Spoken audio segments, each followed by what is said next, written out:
ओम। व्यवहार विद्या का विषय चल रहा है।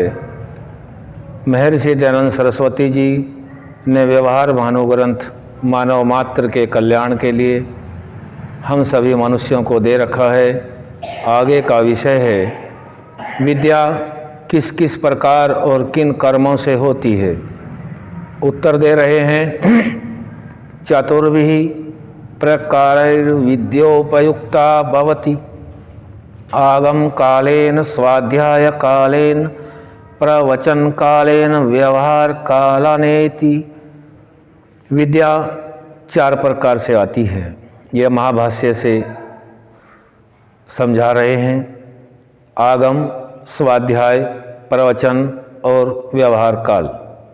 आगम काल उसको कहते हैं कि जिससे मनुष्य पढ़ाने वालों से सावधान होकर ध्यान दे के विद्या आदि पदार्थ ग्रहण कर सकें।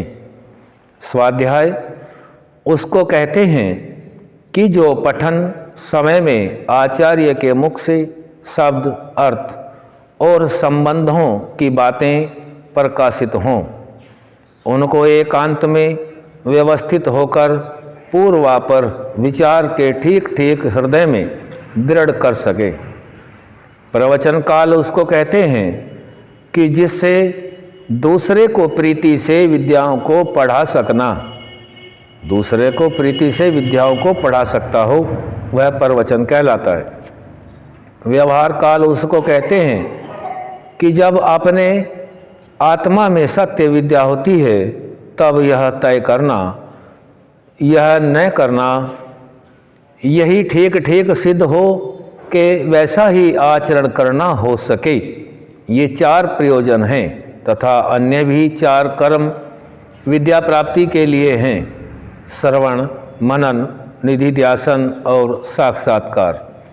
श्रवण उसको कहते हैं कि आत्मा मन के और मन श्रोत्र इंद्रिय के साथ यथावत युक्त करके अध्यापक के मुख से जो जो अर्थ और संबंध के प्रकाश करने हारे शब्द निकले, उनको श्रोत्र से, मन और मन से आत्मा में एकत्र करते जाना। मनन उसको कहते हैं कि जो जो शब्द, अर्थ और संबंध आत्मा में एकत्र हुए हैं, उनका एकांत में स्वस्थ चित्त होकर विचार करना कि कौन शब्द किस अर्थ के साथ और कौन अर्थ किस शब्द के साथ संबंध अर्थात मेल रखता, और इनके मेल में किस प्रयोजन की सिद्धि और उल्टे होने में क्या क्या हानि होती है इत्यादि। निधिध्यासन उसको कहते हैं कि जो जो शब्द, अर्थ और संबंध सुने विचारे हैं वे ठीक ठीक हैं वा नहीं, इस बात की विशेष परीक्षा करके दृढ़ निश्चय किए हैं। उनको यथावत जान और क्रिया से प्रत्यक्ष करके व्यवहारों की सिद्धि से अपना और पराया उपकार करना आदि विद्या प्राप्ति के साधन हैं। आचार्यों के साथ विद्यार्थी कैसा कैसा बर्ताव करे और कैसा कैसा न करे, इसका उत्तर व्यवहार भानु ग्रंथ से स्वामी जी समझा रहे हैं।